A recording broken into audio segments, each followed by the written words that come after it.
Perkenalkan, nama saya Zulfa Sahla Mahdiah dengan nomor induk mahasiswa 241080248. Prodi Perbankan Syariah kelas B. Baik, di sini saya akan menjelaskan tentang himpunan dan bilangan di matematika ekonomi. Baik, yang pertama itu adalah himpunan dan bilangan. Apa sih itu himpunan? Himpunan adalah kumpulan objek yang terdefinisi dengan jelas. Objek yang mengisi himpunan itu disebut dengan anggota, elemen, atau unsur. Himpunan dilambangkan dengan huruf besar dengan menggunakan huruf kapital. Objek dalam himpunan dilambangkan dengan huruf kecil seperti A, B, C, D. Penyajian himpunan yang pertama itu daftar anggota. Contohnya itu A. A itu 1, 2, 3, 4, 5. Yang kedua itu himpunan universal dilambangkan dengan U. Himpunan yang mencakup semua anggota yang terkait. Lalu ada yang terakhir adalah himpunan kosong, himpunan tanpa anggota. Lalu ada operasi himpunan. Operasi himpunan yang pertama ini gabungan atau union. Nah, notasi A gabungan B. Contohnya itu misalkan A-nya itu 1, 2, 3, B-nya itu 3, 4, 5. Maka A gabungan B ini adalah 1, 2, 3, 4, 5. Yang kedua ini adalah irisan. Notasi A irisan B. Contohnya itu A-nya itu 1, 2, 3, B-nya itu 3, 4, 5. Jadi A irisan B itu adalah 3. Nah, apa irisan itu? Jadi dia itu mengambil anggota yang sama dari anggota A dan B. Yang ketiga ini selisih. Notasi A selisih B. Contohnya itu misalkan A-nya itu 1, 2, 3, 4, B-nya itu 3, 4, 5. Nah, maka A selisih B ini 1, 2. Nah, jadi artinya tuh jadi anggota yang hanya ada di A dan tidak ada di B. Yang keempat, pelengkap. Notasi komplement. Contohnya itu misalkan S-nya itu 1, 2, 3, 4, 5 dan A-nya itu 2, 4. Maka A komplementnya itu sama dengan S dikurangin A semesta dikurangin A komplement itu jadi 1, 3, 5. Jadi pelengkap A adalah semua anggota semesta yang bukan anggota. Selanjutnya itu adalah bilangan. Apa sih itu bilangan? Bilangan adalah suatu konsep matematika yang digunakan untuk pecahan dan pengukuran. Bilangan ini disimbolkan dengan angka. Selanjutnya itu adalah jenis bilangan. Yang pertama itu adalah bilangan asli 1, 2, 3, lalu bilangan bulat min 2, min 1, kosong, 1, 2, dan seterusnya.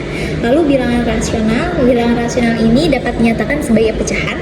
Lalu bilangan keempat itu adalah bilangan irasional, tidak dapat dinyatakan sebagai pecahan. Dan yang terakhir adalah bilangan real, gabungan dari rasional dan irasional. Lalu operasi bilangan. Nah, operasi bilangan ini gimana sih kalau misalkan dikaitkannya ke dalam kehidupan atau ke dalam perekonomian itu seperti apa? Selanjutnya itu operasi penjumlahan dan pengurangan. Operasi penjumlahan dan pengurangan ini contohnya itu dalam kehidupan ekonomi itu seorang penjual bakso mendapat keuntungan hari Senin misalnya dia 150, hari Selasa 200, dan hari Rabu itu dia mendapat rugi 100.000. Nah, jadi hitungannya itu 150 ditambah 200 dikurangin 100 sama dengan 250. Jadi makna ekonominya itu total keuntungan bersih selama 3 hari adalah 250. Yang kedua ini adalah operasi perkalian. Contohnya itu sebuah usaha menjual 25 produk setiap hari, harga jual per produknya itu adalah 10.000.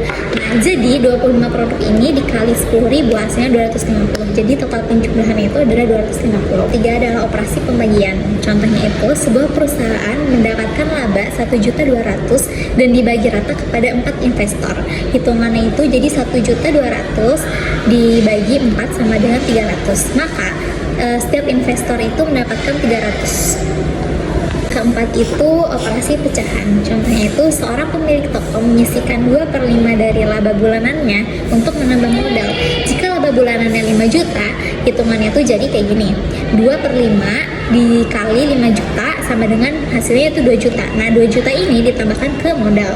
Selanjutnya itu adalah bilangan pangkat. Contohnya itu modal usahanya itu dia tuh 1 juta, tumbuh 2 kali lipat setiap tahun. Nah, jadi setelah 3 tahunnya itu berapa? Nah, hitungannya itu adalah 1 juta dikali 2 pangkat 3, jadi 1 juta dikali 8, hasilnya itu 8 juta. Jadi dalam 3 tahun itu modalnya itu adalah 8 juta. Yang keenam ini adalah akar. Misalkan nih, ingin tahu rata-rata pertumbuhan investasi dari 625 juta menjadi 5 juta dalam 4 tahun. Hitungannya itu berarti 625 akar 4 sama dengan 5. Nah, jadi investasi tumbuhnya tuh 5 kali lipat per tahun secara rata-rata. Terakhir itu ada logaritma.